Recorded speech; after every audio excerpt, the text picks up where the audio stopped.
स्वर्णिम कोकण, आमचं सुंदर असं सुवर्ण कोकण. मित्रांनो, स्वर्णिम कोकणच्या या आजच्या भागामध्ये तुमचं सगळ्यांचं सहर्ष स्वागत. आज सहज म्हणून बहिणीच्या घरी गेलेलो. त्यांच्या घरासमोर एक भली मोठी विहीर आहे आणि आजूबाजूचा सुंदर असा हिरवागार परिसर. विहिरीचं पाणी निळक्षार, सुंदर आणि स्वच्छ आहे. आतमध्ये पोहणारे मासे सुद्धा दिसतात. माझ्या बहिणीचा मुलगा या ठिकाणी पिण्यासाठी पाणी काढत होता आणि मी त्याच्या बाजूला राहून या सुंदर निसर्गाचा अनुभव घेत तुमच्यासाठी शूटिंग करत होतो. नारळाची उंचच उंच झाडं, गगनाला भिडणारे डोंगर, असं पाहिलं की आपलं सुंदर कोकण आठवल्याशिवाय राहत नाही. विहिरीचं पाणी तर काढून झालं, पण नक्की आज जायचंय कुठे? काहीतरी प्लॅन करायचा होता. म्हणून मी आणि माझ्या बहिणीचा मुलगा, ज्याचं नाव आहे प्रणय, आम्ही दोघंही एका अज्ञातस्थळी जाण्यासाठी निघालो. आता हे अज्ञातस्थळ कोणतं बरं? चला तर मित्रांनो, आजच्या या व्हिडिओमधून बघूया.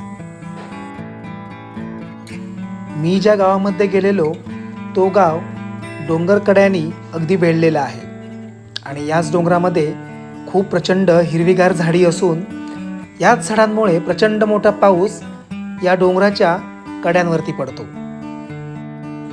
या आहेत कोकणातल्या सुंदर वाटा. या वाटाने चालते वेळी असं वाटतं की ह्या वाटा कधी संपूच नाही. मी मुळात निसर्गप्रेमी आहेच, पण त्याचबरोबर मी प्राण्यांचा पण लवर आहे.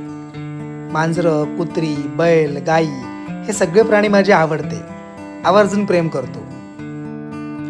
जेव्हा तुम्ही मुळात प्राणीमित्र असता त्यावेळी तुम्ही कुठल्याही गावात गेलात की त्या ठिकाणचे प्राणी आपोआप तुमच्यावरती प्रेम करू लागतात.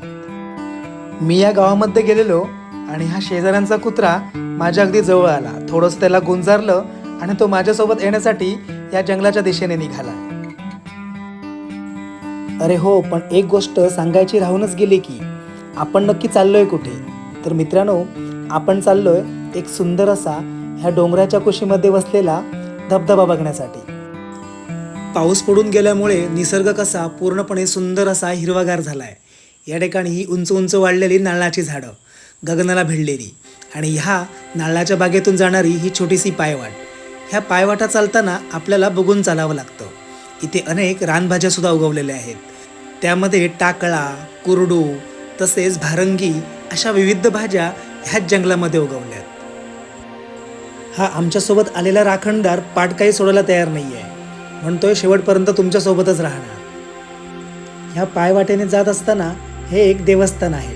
या देवस्थानाला गोठण असं म्हटलं जातं. दरवर्षी या ठिकाणी गावातील लोक जमा होऊन एकत्र येतात आणि या ठिकाणी ह्याच जंगलामध्ये जेवण करतात.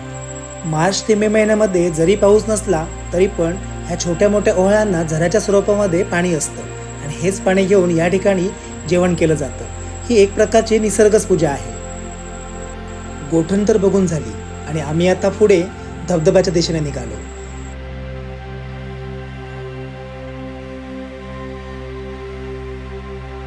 पावसामुळे झाडं खूप वाढलेली होती आणि ही सगळी गर्द झाडं आपल्या जवळच आलेली. पहिल्यांदा म्हणे हा एक एसटी जाण्याचा रस्ता होता.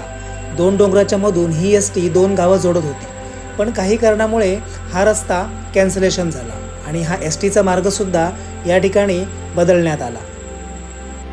ही पायवाट एका फॉरेस्टमधून जाते आणि 2 गावं जोडते.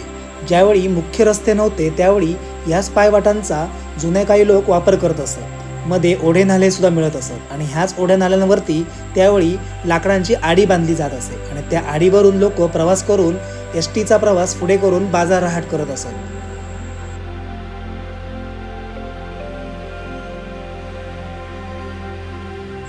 बराच वेळ चालल्यानंतर हा एक ओहळ दिसू लागला. स्वच्छ सुंदर पाणी.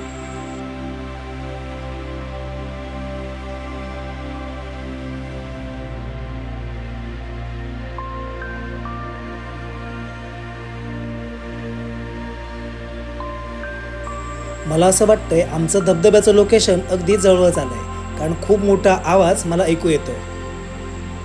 अरे आमचा राखणदार कुठे गेला? तो तर दिसेनासाच झालाय. तुम्हाला असं वाटत असेल की मी ह्या जंगलामध्ये एकटा चाललो आहे, तर मित्रांनो तसं नाही आहे. माझ्यासोबत प्रणयसुद्धा आहे. कारण जंगलामध्ये एकटं जाणं म्हणजे हे तुमच्यासाठी धोकादायक असू शकतं. मोठा पाऊस आला तर तुम्ही कुठेही अडकू शकता, कारण जंगलामध्ये कधी कधी ओढ्याला अचानक पाणीसुद्धा येतं आणि तुम्हाला ह्याच जंगलामध्ये अचानक चकवासुद्धा लागू शकतो. चकवा जर लागला तर तुम्ही दिवसभर त्याच जंगलामध्ये गोल गोल फिरत राहणार.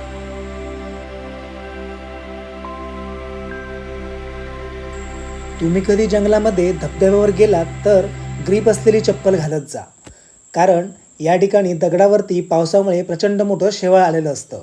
तुम्ही निसरून खाली पडूही शकता.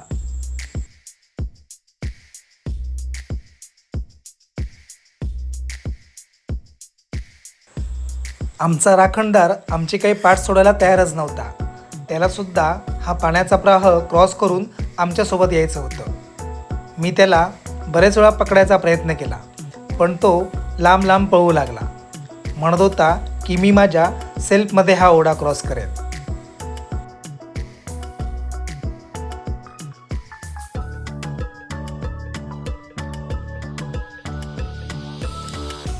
अरे अरे, त्याचा पुन्हा एकदा प्रयत्न फसला. पाण्यामध्ये वाहून जाईन याची त्याला भीती वाटली, म्हणून थोडासा मागे सरकला.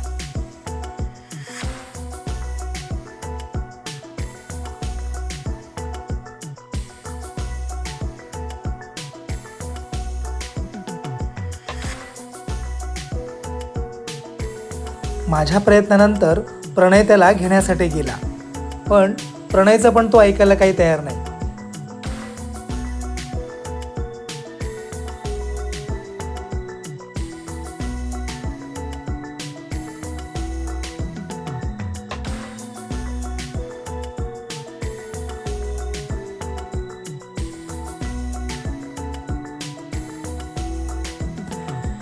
फायनली त्याने इकडे तिकडे न पाहता त्या ओढ्याच्या मोठ्या प्रवाहावरून उडी मारलीच आणि त्याने ओढा क्रॉस करून तो आमच्यासोबत आलाच. मित्रांनो, निसर्गाच्या सानिध्यामध्ये लपलेला सुंदर हा असा धबधबा हा 2 डोंगरांच्या मधून वाहत वाहत खाली येतो. ह्या धबधब्याची लांबीही प्रचंड मोठी आहे. प्रचंड उथळ पाणी या धबधब्यावरून वाहतं. पाऊस सध्या कमी असल्यामुळे इथे पाण्याचा प्रवाह थोडासा कमी आहे. हा धबधबा चढून आम्ही वरती आलो. ह्या राखणदाराला आमच्यासोबत यायचंच होतं. शेवटी त्याने जंगलाच्या साईडने बाजू काढून तो आमच्यासोबत वरती आलाच. बघा त्याची गंमत.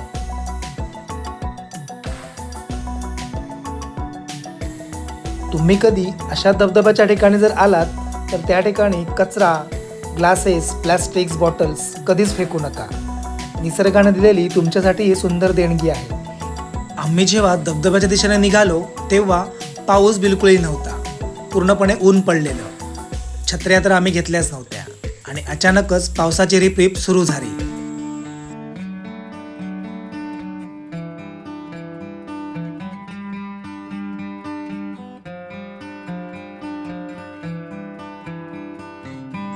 छत्र्या नसल्यामुळे आम्ही दोघेही भिजूनच गेलो आणि एका झाडाखाली येऊन थांबलो. जंगलाच्या ठिकाणी जेव्हा पाऊस सुरू होतो तेव्हा पाण्याच्या ओढ्यापासून लांब गेलेलंच बरं.